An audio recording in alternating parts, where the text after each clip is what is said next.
Welcome to a special episode of Sightseeing Japan. I'm Paul Bresson. And I'm Jason Nealing. And I feel like we've been doing a lot of announcements lately, but we got another announcement. This one's about the JR Pass. So if you've been listening to the podcast, you probably heard us talk about this pass. For decades, it's been one of the best tools that you can have if you're planning on traveling around a lot in Japan. It can make things a lot more affordable because it gives you access to all the bullet train lines that can get you around the country super quickly. So this latest announcement from the JR Group is that the cost of the JR Pass is going to increase around October of this year, 2023.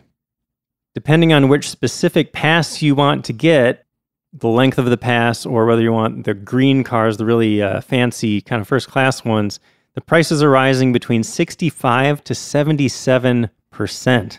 So that's really going to change the math in whether or not this is going to be worth it for you. So the easiest way to find out if it's worth it for you is to use the fare calculator, right? Right. You can type in where you're going, and it will tell you how much that would cost you versus how much the pass will cost. Right. So in the past, like, it would be worth it to get a 7-day JR Pass if you were just going from Tokyo down to Kyoto or Osaka and back. But now, even if you did a round trip all the way down to Fukuoka, it's still not going to be worth it. If you go directly, that is. See, this is where the things get kind of weird, because if you take multiple short trips, that's more expensive than doing one long trip, right? Yeah.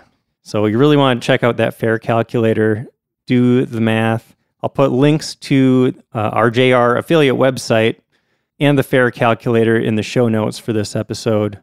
And you can find those on our website as well under the travel tools section. So there are a couple other changes coming with the price increase.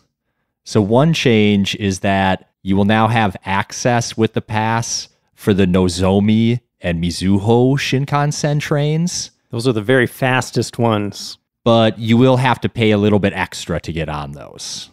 The new pass is also going to have discounts at some tourist spots, which is also new. Didn't used to do that. They haven't really announced all the specifics yet. We don't know exactly what day the prices are going to increase, and they haven't really talked much about the specifics on the upgrade ticket for those other trains and which tourist spots are going to give you discounts, that kind of stuff. But there are plenty of articles out there talking about it. I'm sure all that stuff will become clearer in the coming months. So if you're going to Japan soon and you want to use the JR Pass, you can still buy it at the current price until somewhere around the end of September.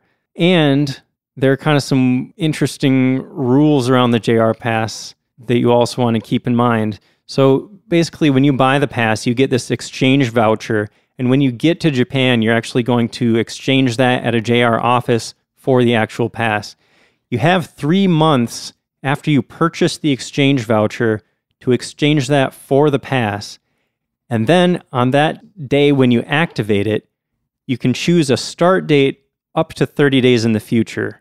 So that might sound a little confusing, but basically the idea is if you time it correctly, you could still get the JR Pass at the current price and use it as late as the end of January. Just got to plan ahead. Yep.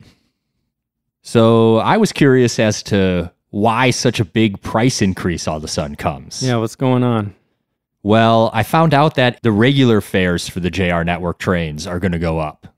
So it's coinciding with the fare increase across the board.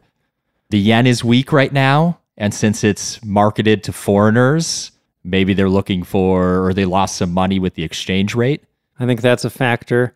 Also, the price for the JR Pass hasn't changed very much in several decades. So maybe it's just about time that they kind of adjust that to keep up with inflation and everything. Yeah, I think I paid almost the same price in 2008 as I did this year for my JR Pass. Yeah. So if you're finding that the JR Pass isn't going to work for your itinerary anymore, there are a bunch of other options, other types of train passes that might be really useful for you.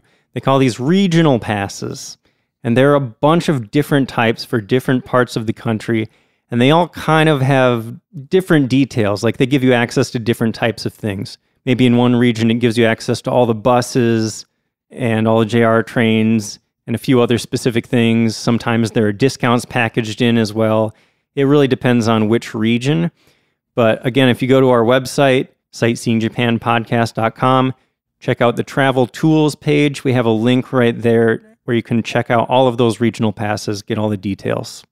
It's also maybe time to start thinking more about domestic flights inside of Japan. If you're going to Kyushu or to Hokkaido from Tokyo, something like that, it might make sense just to fly up there and just take local trains or get a regional pass. Yeah, flights within Japan are actually pretty affordable.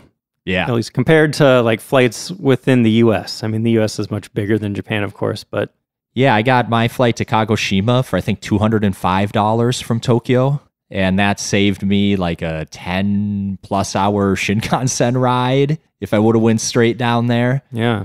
I think I flew from Tokyo to Okinawa for less than $200. I mean, before the pandemic, but yeah.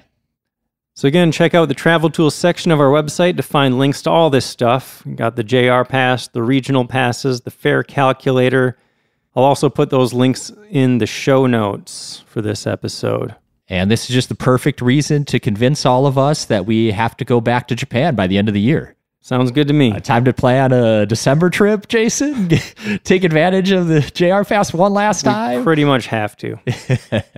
Well, thanks for listening. We'll see you next time.